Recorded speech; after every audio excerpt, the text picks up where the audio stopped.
mes darysim sveikuoliškus šipsikus. Pirmą kartą gaminsim labai paprastą. Ir jūs norėsite pasigaminti. Dar grūdėta varškė. Pas mus jos yra 350 gramų. Ir šiek tiek česnakėlio. Česnakėlių džiovinto. Čia džiovinto. Dėl kvapelio. Tada Dėl kvapelio. krapų šiek tiek nedaug. Ir druskytės. Kulinarė tu mama.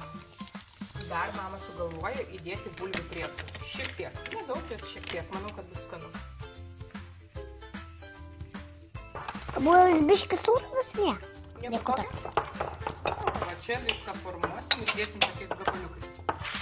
Taip, lygiai. Va, ir va tokius jau darom. Va, trapelį paliekam.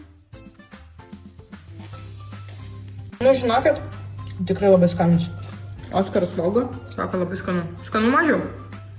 Traškučiai tokie, ne? Sveikuoliški. Labai skanus, tikrai.